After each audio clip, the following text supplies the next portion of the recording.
الحمد للہ رب العالمین والعاقبۃ للمتقین والصلاة والسلام علی سید الانبیاء وخاتم المرسلین وعلی آلہ واصحابہ اجمعین، اما بعد فاعوذ باللہ من الشیطان الرجیم، بسم اللہ الرحمن الرحیم۔ امن هو قانت آناء اللیل ساجدا وقائما یحذر الآخرۃ ویرجو رحمۃ ربہ،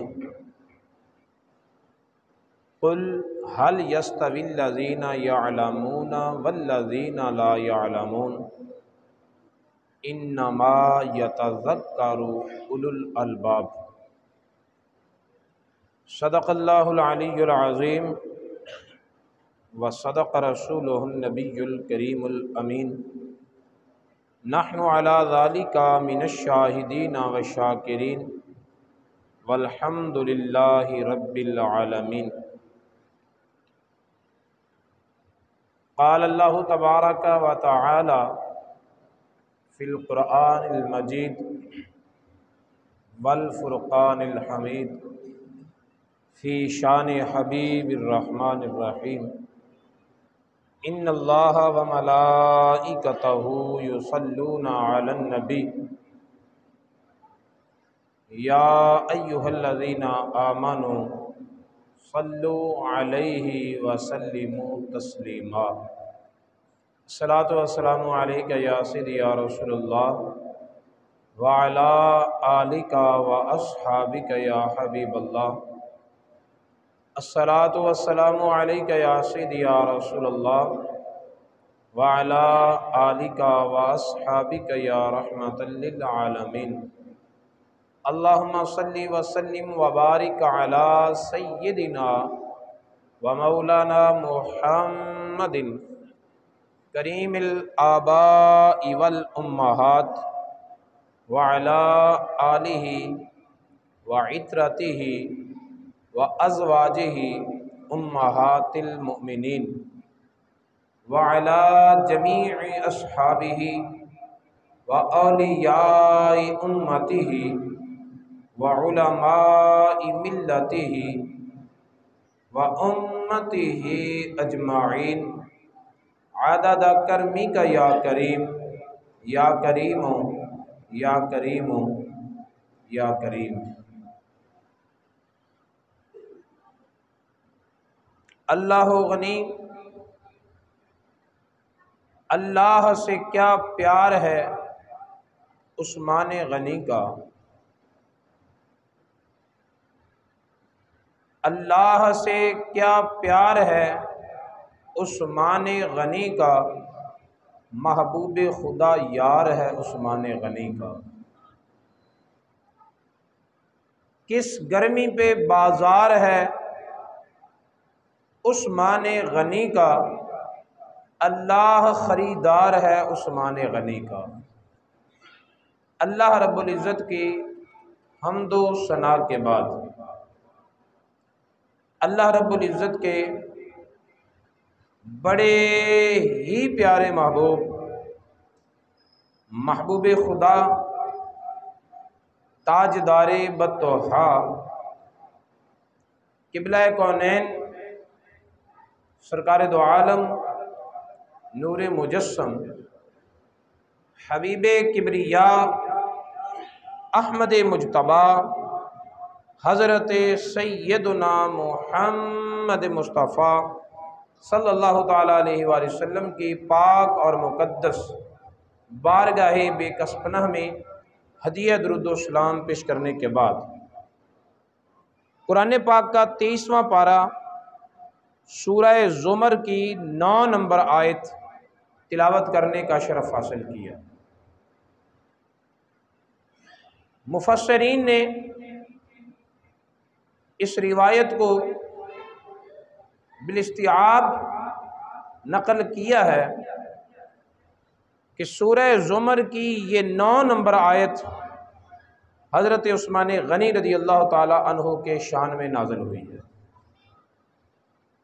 اور اس آیت کریمہ میں اللہ رب العزت ارشاد فرماتا ہے امن هو قانت آناء اللیل ساجدا وقائما، کیا وہ جسے فرما برداری میں رات کی گھڑیاں گزریں سجود میں اور قیام میں، یعنی ولا وہ بندہ، وہ میرا عاشق فرما بردار اور میرے محبوب کا محبوب، جو رات کی گھڑیاں، رات کے پہر، رات کے لمحے، رات کی ساعتیں اللہ رب العزت کی فرما برداری کرتے ہوئے گزارتا ہے۔ رات کا کچھ حصہ سجدے میں بیت جاتا ہے اور کچھ حصہ اللہ کی بارگاہ میں ہاتھ باندھ کر کھڑے کھڑے حالت قیام میں بیت جاتا ہے۔ وہ بندہ، آگے عبارت معذوف ہے کہ ان نافرمانوں جیسا ہو سکتا ہے، لیکن وہ عبارت جو ہے لفظوں میں مذکور نہیں، فصاحت و بلاغت کے قوانین کے مطابق جہاں عبارت محذوف کی جاتی ہے بلا وجہ نہیں کی جاتی، کوئی نہ کوئی اس میں وجہ ہوتی ہے۔ تو اللہ رب العزت نے اسلوب یہ بیان کیا کہ جیسے کسی سے مقابلہ کیا جا رہا ہے، جیسے امن ہوا قانتن، بھلا وہ جو فرما برداری میں گزارنے والا ہے، آنا اللیل، رات کی گھڑیوں کو، ساجدم و قائمہ، سجدہ کرتے ہوئے اور قیام کرتے ہوئے، اور انداز ایسے ہے جیسے کسی سے مقابلہ کروانا ہے، لیکن آگے مقابلے پر ذکر کوئی بھی نہیں، آگے عبارت محذوف ہے۔ عبارت کو محذوف رکھ کر اللہ رب العزت نے بتایا یہ ہے کہ جس کی بات ہو رہی ہے اس کے مقابلے کا کوئی ہے ہی نہیں، جس کی بات ہو رہی ہے اس کے مقابلے کا کوئی، سارے بولو، اس کے مقابلے کا کوئی ہے ہی نہیں۔ اور یہ بات روز روشن کی طرح عیاں ہے تاریخ انسانیت کے اندر، حضرت آدم علیہ السلام سے لے کر اب تک ہوا نہیں اور قیامت تک ہو سکتا بھی نہیں۔ ایسا شخص حضرت عثمان غنی رضی اللہ تعالیٰ عنہ کے علاوہ جس کو ایک نبی کی 2 بیٹیاں نصیب ہوئی ہوں، اونچی بولو اونچی بولو، جس ایک نبی کی 2 بیٹیاں جس کے مقدر میں آئی ہوں، حضرت عثمان غنی کے علاوہ اور کوئی بھی نہیں ہے۔ حضرت عثمان غنی کے علاوہ اور نہ ہوا ہے کوئی، نہ اب ہوگا کوئی، کہ اب تو نبوت کا دروازہ ہی بند ہو گیا، کوئی نہیں ایسا ہو سکتا۔ پھر یہی نہیں بلکہ نبی تمنا کر رہا ہے، اپنی چاہت، اپنی محبت کا اظہار کر رہا ہے، اور فرمایا عثمان اگر میری 40 بیٹیاں ہوتی، ایک روایت میں، دوسری روایت میں اگر میری 100 بیٹیاں ہوتی، ایک ایک کر کے سب تیرے نکاح میں دے دیتا، ایک ایک کر کے سب تیرے نکاح میں دے دیتا۔ 2 بیٹیاں مل گئی اور آگے پیغمبر کی چاہت نے حضرت عثمان غنی کا ترہ اتنا بلند کر دیا کہ ان کے مقابلے کا نہ کوئی ہوا ہے نہ قیامت تک کوئی ہو سکتا ہے۔ امن ہوا قانتن، وہ جو فرما برداری کرتے ہوئے گزارتا ہے، رات کے لمحات کو ساجدم و قائمہ، کبھی حالت سجدہ میں، کبھی حالت قیام میں، یحذر الآخرہ، آخرت سے بڑا ڈرتا ہے۔ حضرت عثمان غنی کا ایک وصف یہ بھی اللہ بیان کرتا ہے، فرمایا دیکھو رات کو عبادت بھی کرتا ہے، پھر عبادت پہ تکبر نہیں کرتا، بلکہ اتنی عبادت کرنے کے باوجود آخرت سے ڈرتا ہے، آخرت سے ڈرتا ہے۔ یہ نہیں کہتا کہ جب قبر میں جائیں گے تو دیکھا جائے گا، جب مریں گے تو دیکھا جائے گا، پھر کیا دیکھیں گے۔ مقبولین کا یہ وصف نہیں کہ وہ بے خوف ہوں، وہ مطمئن ہوں، بلکہ جو اللہ کے مقبول بندے ہوتے ہیں جتنے زیادہ مقرب ہوتے ہیں اتنا ہی زیادہ اللہ سے ڈر رہے ہوتے ہیں۔ یحذر الآخرہ، وہ آخرت سے ڈرتا ہے۔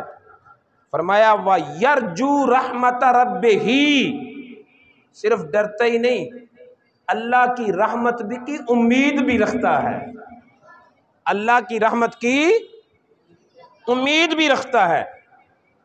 تو رب تعالیٰ نے پھر فرمایا قل، اے پیارے محبوب اب تو کہہ دے، پہلے ذکر اوصاف کا کیا، اور مفسرین بتاتے ہیں کہ یہ آیت حضرت عثمان غنی کے حق میں نازل ہوئی، تو پتہ یہ چلا یہ بات عثمان غنی کی ہو رہی ہے۔ پھر آگے فرمایا محبوب اعلان کر دے هل يستوي الذين يعلمون والذين لا يعلمون، بھلا علم والے اور بے علم برابر ہو سکتے ہیں؟ علم والے اور بے علم برابر ہو سکتے ہیں؟ نہیں نہ ہو سکتے۔ تو یہاں اگرچہ وصف علم کا ذکر ہے لیکن بات عثمان غنی کی ہو رہی ہے۔ اللہ تعالیٰ نے فرمایا کہ میرا عثمان ہے علم والا، میرا عثمان ہے علم والا، اور علم والا اور بے علم برابر نہیں ہو سکتے۔ پتہ یہ چلا عثمان غنی کے برابر کوئی بھی بندہ ہو سکتا نہیں ہے۔ انما یتذکر اولو الالباب، نصیحت صرف عقل مند لوگ حاصل کرتے ہیں، جو عقل والے ہیں وہ نصیحت حاصل کرتے ہیں، بے وقوف اور جاہل لوگ نصیحت حاصل نہیں کرتے۔ غزوہ تبوک کا موقع ہے، غزوہ تبوک عسرت کی حالت میں، تنگی کی حالت میں منعقد ہوا تھا۔ تو سفر میں نبی پاک صلی اللہ علیہ وسلم کے صحابہ کرام ساتھ، کھانے کو کچھ نہیں، صحابہ کرام بھوک کی وجہ سے پریشان ہوئے۔ تو نبی پاک صلی اللہ علیہ وسلم نے صحابہ کرام کی پریشانی کو دیکھ کر پیشگی اعلان کر دیا کہ آج کا سورج ڈوبنے سے پہلے پہلے اللہ تمہارے لیے روزی کا انتظام کر دے گا۔ مسند امام احمد بن حنبل کی یہ روایت ہے، آج کا سورج ڈوبنے سے پہلے پہلے، توجہ ہے تو ذرا اونچی آواز میں بولے، اس میں ذرا نبی کے علم غیب کی طرف بھی توجہ دیں کہ میرا نبی صلی اللہ علیہ وسلم پیشگی اطلاع کر رہا ہے، آج کا سورج غروب ہونے سے پہلے پہلے اللہ تعالیٰ تمہارے لیے رزق اور روزی کا انتظام کر دے گا۔ یہ اعلان حضرت عثمان غنی کے کانوں میں پڑا، فوراً تیاریوں میں شروع ہو گئے۔ 7 اونٹ گلے کے خریدے، 7 اونٹوں کا وزن، 7 اونٹ گلے سے لدے ہوئے خرید کر فوراً رسول اللہ صلی اللہ علیہ وسلم کی بارگاہ میں پیش کر دیے۔ عرض کی یا رسول اللہ آپ کے غلام عثمان نے ہدیہ بھیجا ہے، آپ کے عثمان نے ہدیہ بھیجا ہے۔ رسول اللہ صلی اللہ علیہ وسلم کے لفظ ایک بار پھر فرمایا سورج غروب ہونے سے پہلے اللہ تمہارے لیے انتظام کر دے گا رزق کا۔ کون انتظام کرے گا؟ سارے بولو، کون انتظام کرے گا؟ اللہ انتظام کرے گا، اللہ۔ اور غلہ پیش کیا حضرت عثمان غنی نے۔ غلہ کس نے پیش کیا؟ عثمان غنی نے۔ زبان نبوت سے نکلی ہوئی بات جھوٹ نہیں ہو سکتی۔ عثمان غنی کا پیش کر دینا اس بات کی دلیل ہے کہ نبی پاک صلی اللہ علیہ وسلم کے فرمان کے مطابق حضرت عثمان غنی کا دینا اللہ کا دینا ہے۔ عثمان غنی کا دینا، سارے بولو، اللہ کا دینا ہے۔ ادھر حضرت عثمان غنی کے دینے کو اللہ کا دینا قرار دیا جا رہا ہے، اور ادھر درخت کے نیچے بیعت جب لی جا رہی تھی تو نبی پاک صلی اللہ علیہ وسلم نے اپنا بایاں ہاتھ اپنے دائیں ہاتھ پہ رکھ کے کہا کہ یہ عثمان کی طرف سے ہے۔ یہ ہاتھ کس کی طرف سے ہے؟ عثمان کی طرف سے ہے۔ تو ادھر کہا گیا عثمان کا دینا خدا کا دینا ہے، ادھر کہا گیا یہ نبی کا ہاتھ عثمان کا ہاتھ ہے۔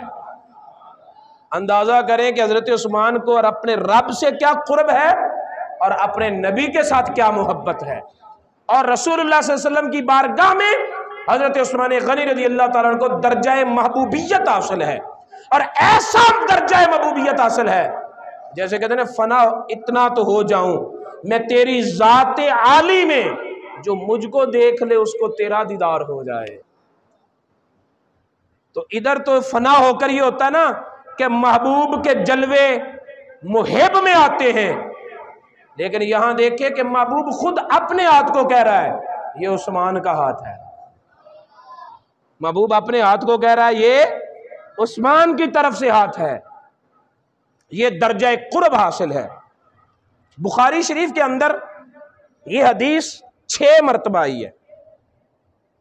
حضرت ابو موسیٰ اشعری رضی اللہ تعالیٰ عنہ فرماتے ہیں،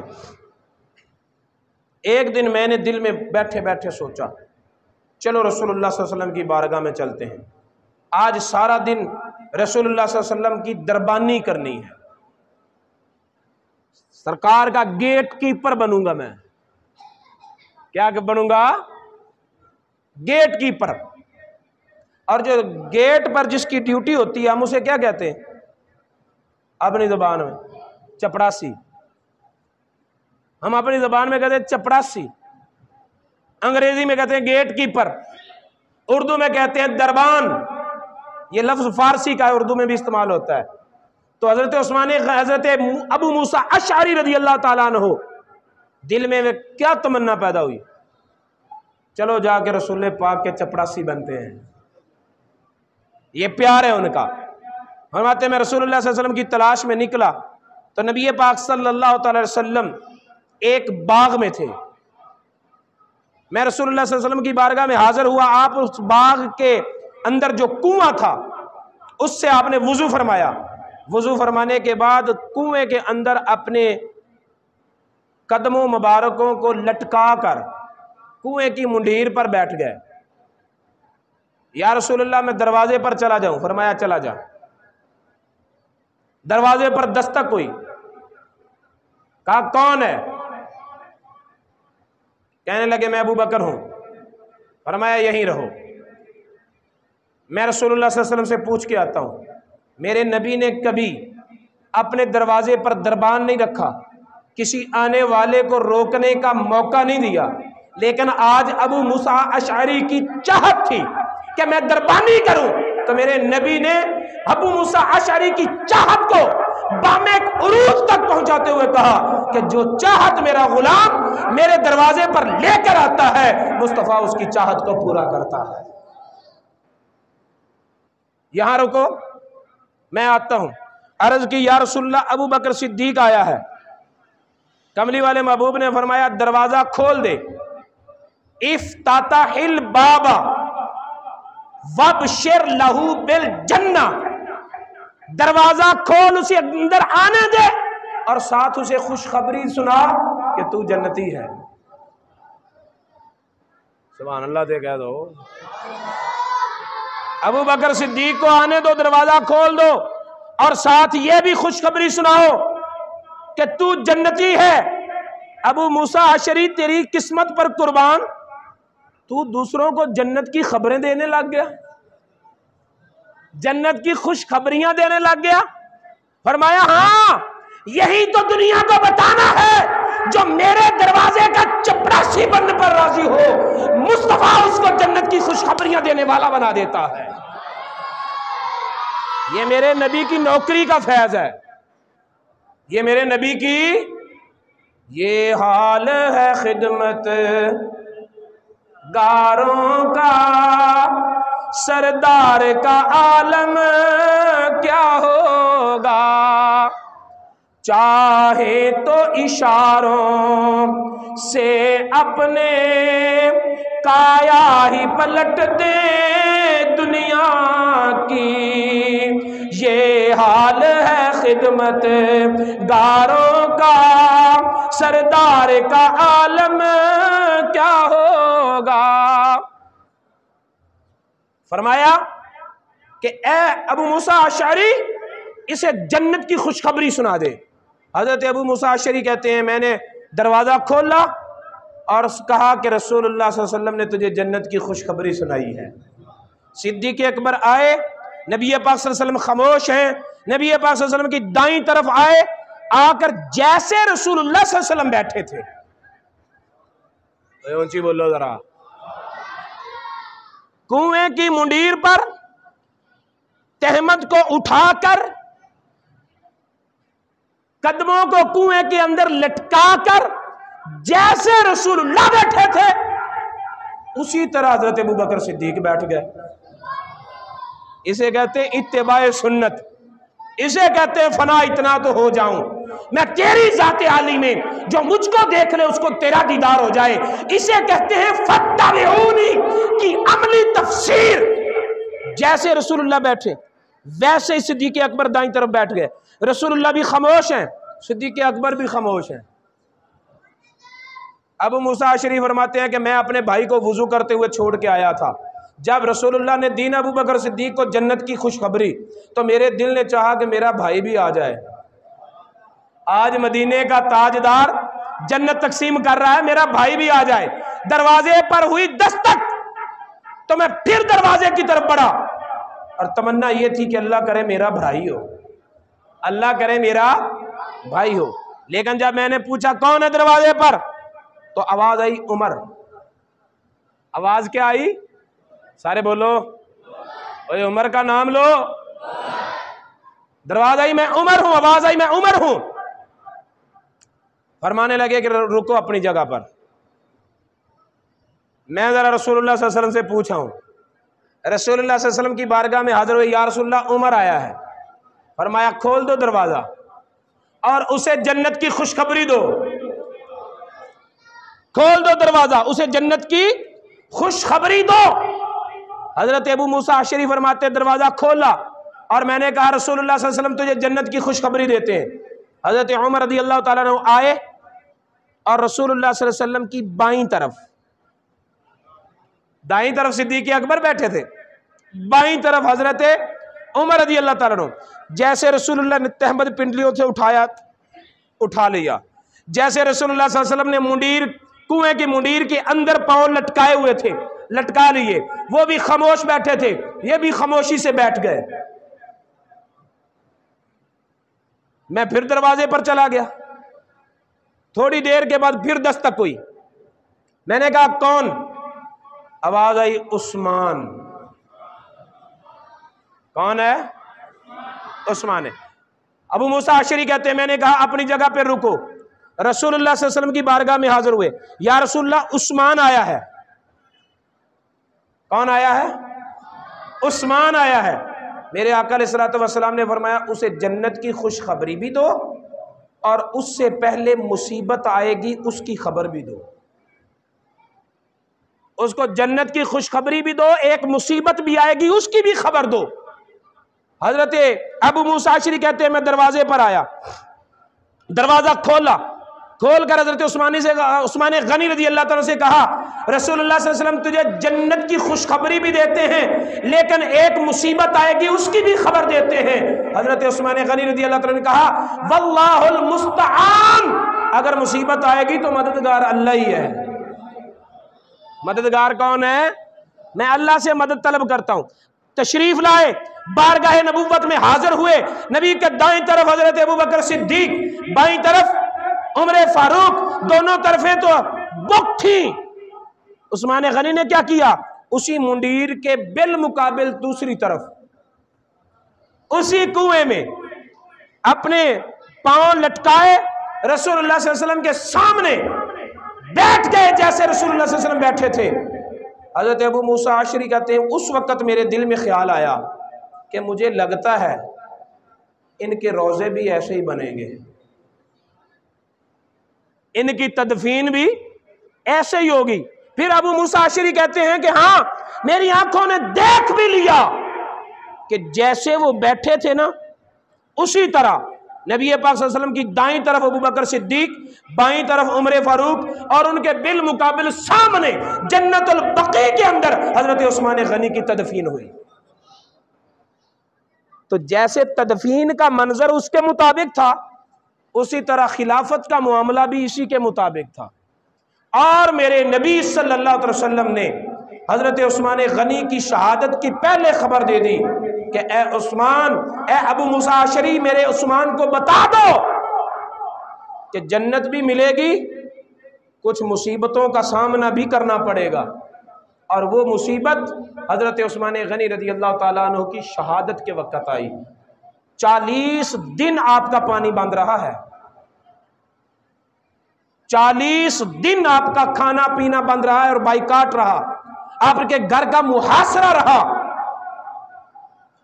حضرت عثمان غنی رضی اللہ تعالی عنہ کی شہادت کے بعد کربلا کا جب منظر آیا تھا، 7 محرم کو پانی بند ہوا، 10 محرم کو شہادت ہوئی۔